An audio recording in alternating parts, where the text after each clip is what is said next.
Yo, yo, what's going on? Welcome back to another video. Today we're going to be talking about mix bus stuff and how to get, your instrumentals ready to be sent out to artists or whatever the case is.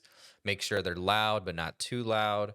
And making sure there's enough headroom for the artist to at least put a good solid demo or usually the most part is like the song before they get the stems for mixing or whatever. So just trying to get you prepared for mix down and recording and all that, especially like if you're exclusively like a producer, beat maker, whatever.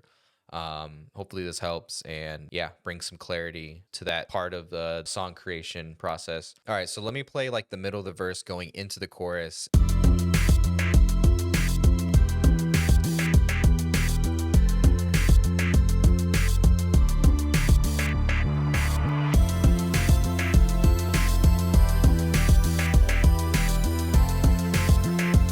So yeah, pretty straightforward. Your typical build up into the chorus, basically, which we will focus on the chorus today because I think for what I'm trying to demonstrate, it's going to make more sense to listen to the part of the song where it's the biggest part, where all the elements are in, just so that you know that as you're processing your mix bus, everything is all in, and this is as loud as the song is going to get, and this is where most of the energy is going to be. You definitely want to just use that part of the song to make your decisions when it comes to mix bus stuff. You want to, it's a fine line. You definitely don't want to go and start changing shit, making shit wide or whatever. You want to stay true to what the producer sent you, unless they told you otherwise. Then, that's a whole different conversation. But in this case, I want to stay true to what the producer made. I went through and listened all the way through like we just did.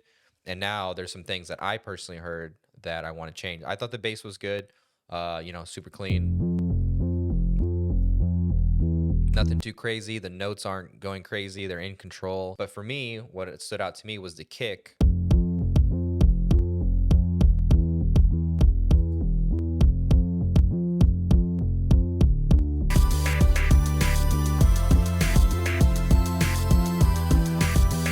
So you can hear there's a huge difference with the kick. And basically what happened is that the kick was hitting my mix bus too hard, and instead of me sacrificing my entire mix bus just because the kick is hitting it a little bit hard, there's other ways to go through and adjust for your mix bus instead of adjusting your mix bus for certain elements, if that makes sense. And I'm not saying that this is the way you should work. I'm not saying that this is the right thing to do. But if you do have a specific sound that you want to go for, or you like the way that your song or your track is reacting to all the, in this case, plugins on your mix bus, it could be hardware too, but there's just that one thing that's poking out that's messing with your mix bus, it's almost easier to just find what that issue is or what you're hearing and adjust that individual element instead of trying to adjust your whole mix bus. Because sometimes it could just be as simple as this, is what I'm about to show you. As you can hear, when I turn off this clipper, in this case it's standard clipper, it's actually this one. Notice that it was, hitting my compressor a little bit too hard, but I liked the way that the compressor was compressing the overall instrumental. But the kick was just a little too punchy too, and it's a little bit too loud. And obviously I can go through and turn the fader down. With this specific plugin, I like to add a little bit of saturation, which I'll go through in a second. But let's play it first so you can hear what I'm talking about.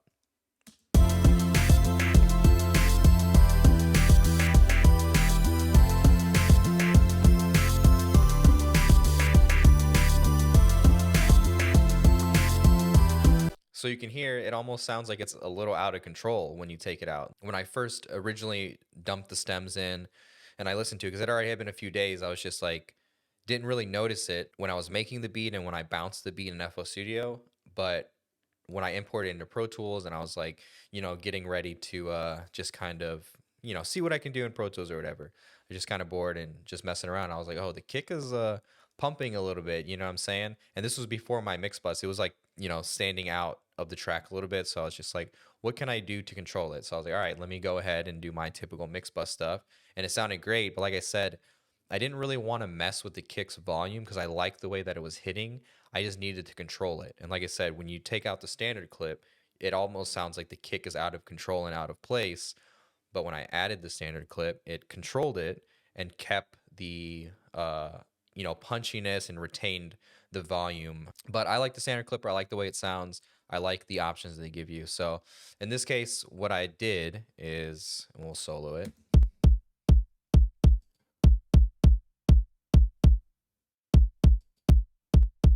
So really, when it's soloed, you can't really hear that too much, that much of a difference. It kind of sounds like it's doing the same thing, but when you put it in the track, there's a huge difference.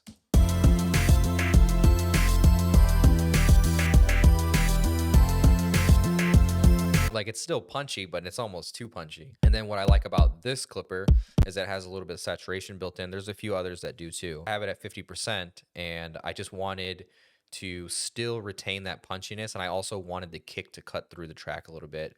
And the best way to do that, in my opinion, is to use a little bit of saturation.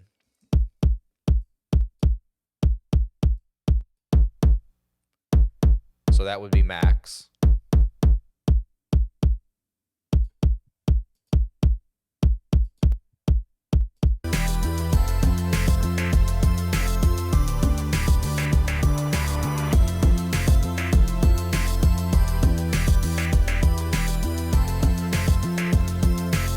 So you can hear and you can see that the saturation comes in handy. It just, gets it to poke through the track just a little bit more instead of just clipping it. I brought the gain down. It looks like 1.6 or whatever that was. Yeah, 1.6.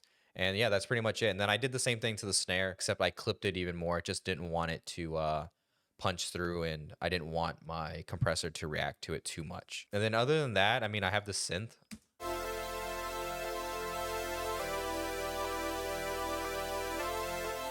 So, just a little bit, adding a little bit of spread to them, and I'll play it without it and with it.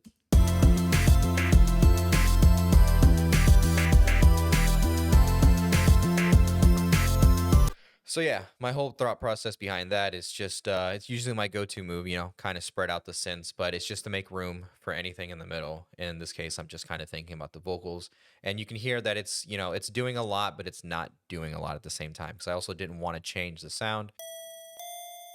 And then with this bell, I just rolled off a little bit of high end because what I was doing with my mix bus was making the bells kind of poke out too much, a little too piercing.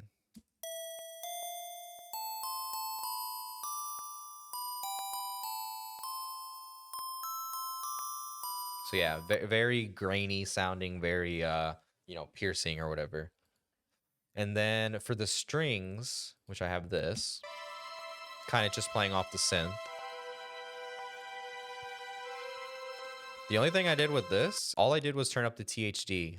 In this case, if you don't know what the THD is, it's essentially, Plugin Alliance's way of emulating what would be the saturation in a console or in a piece of hardware.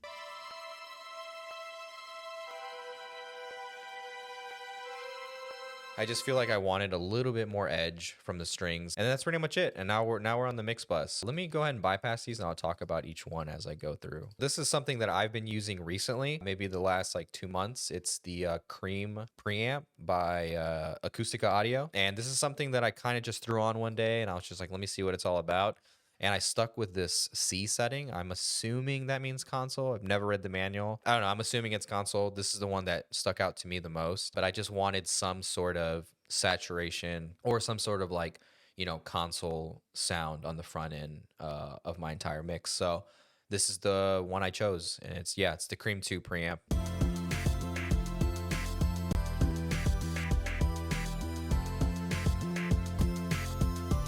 So yeah, it just sounds like it gets a little bit brighter, a little bit more upper mid-range.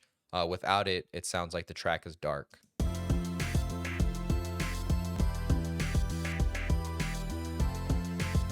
So it's doing like a little bit of EQ or something to it, and then just a little bit of, I don't know, upper mid-range, high end. Next one is my Varimute compressor, which I've talked about in multiple videos, especially recently.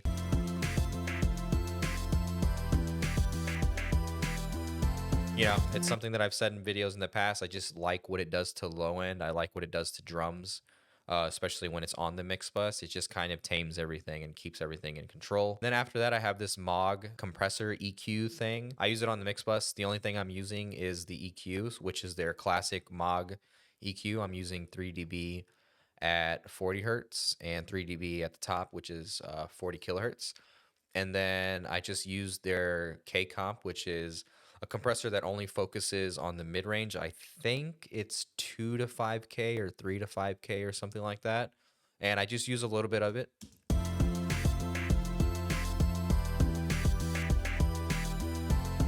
Here you're not going to notice as much because there are no vocals. Other than that, I am using it and relying on this EQ, which I'll show you right now.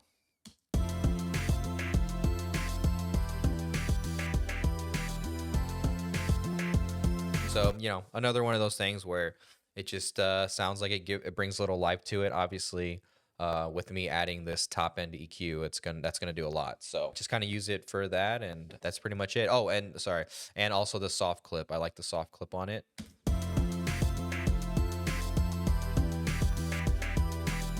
But yeah, when you hit this plugin hard, especially on the output, because the soft clip's going to be on the output, it does have a little bit of sound to it. It does something to the drums that I like. In this case, it's, you know, shows that I'm not really hitting the plugin too hard, but I like the way it sounds. And the Studer A800.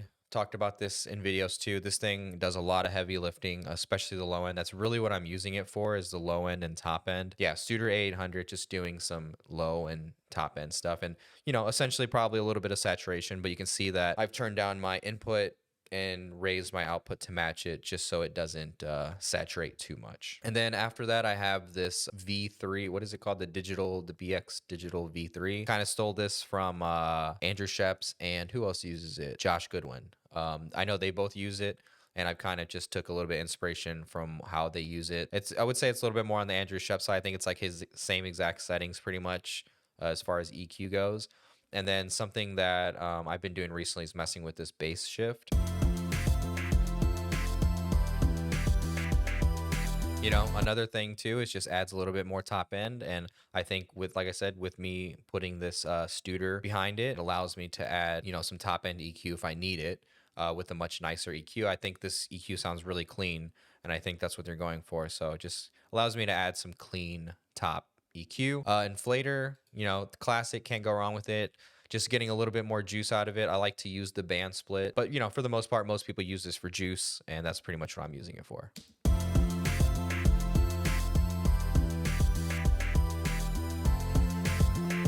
I think because I also don't have vocals in this, I usually have never push it this hard. It's always instrumentals or beats where I feel like I need or I can push it hard. But when you have vocals in my opinion, sometimes this can wash your track out in a weird way. It kind of smears it, if that makes sense. But at the end of the day, this thing adds a little bit more juice. I don't know exactly what it's doing. I know that it's a very simple process, and some people think it's a bunch of hoopla, but I don't know. I got it for like $10 and it works for me. And I know this is like $100 plugin or whatever, but I got it when it was on sale, and I like it. Back to the standard clip, obviously, except this is on my entire mix bus.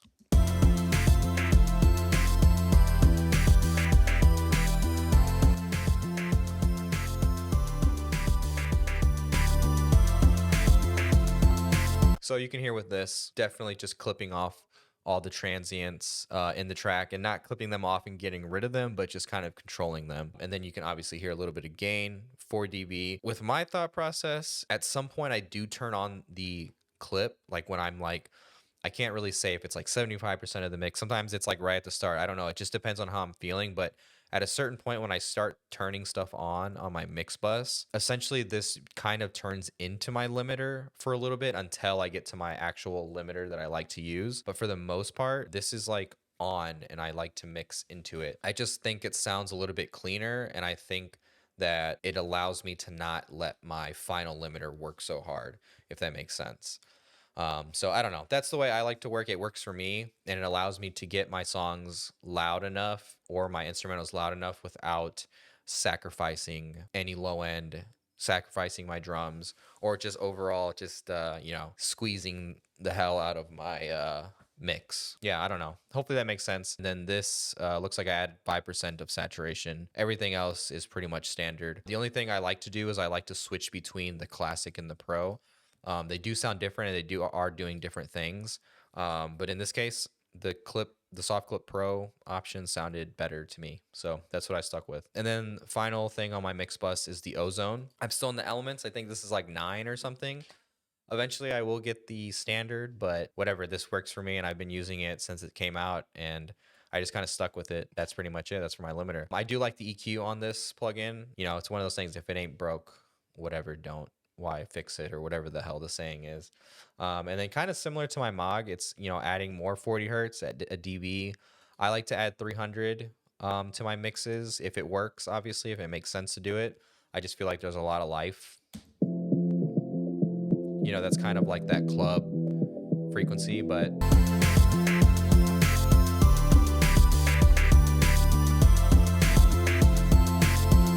I just kind of feel like that there's a lot of important information at 300. Like I said, depends on the song, you know, if it makes sense for it. And then 5K, that's always my go-to move with mix bus EQ when it comes to the ozone. I'm always adding 5K. Like I said, if it makes sense, then yes, I'll do it. If it doesn't make sense, obviously I'm not just going to do it just because it's something that I always do. But something I do always do is I always try to, you know, do the 16K, especially with this EQ. It's just super clean. As you can see, I like to do a lot of smiley face EQs. I just think it's the easiest route to go for that. And then a little bit of imaging. I do like the imaging on the ozone, and it's very subtle. It's just 3 dB, but it does a lot.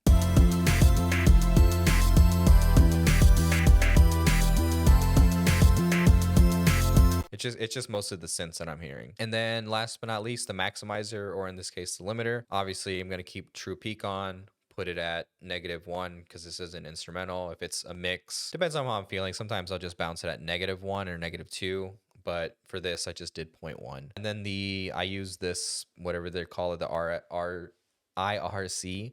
I use number 2. I know that the pro versions or the standard version of this plugin have way more options, but I don't know. I like this one better than the one. The one been a little bit too aggressive, if that makes sense. Like it sounds like I don't know if how much it plays into the limiter, but it does sound like it over limits just turning it on. And then when I switch to this, it feels like the limiter breathes a little bit. I don't know. Maybe it's placebo, but that's what I always hear. And I checked it before I did the video. I was like, nah, I still don't like the first one. I don't know what it is about it. And then the character I did adjust, I think default is 2.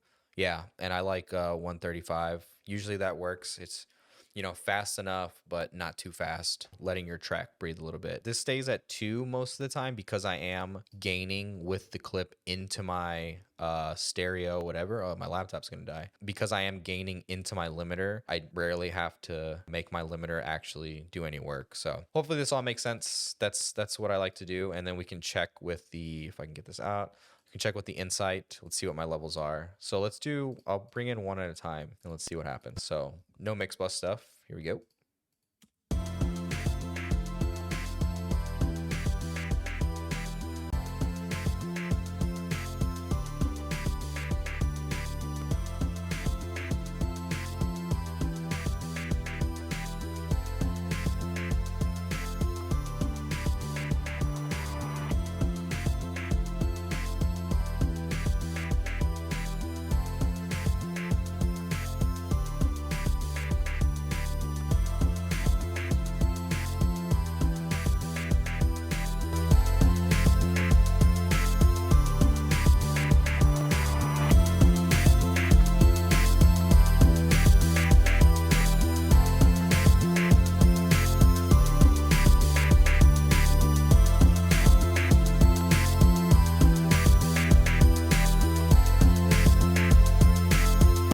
So yeah, not anything too crazy, not too loud, not too quiet.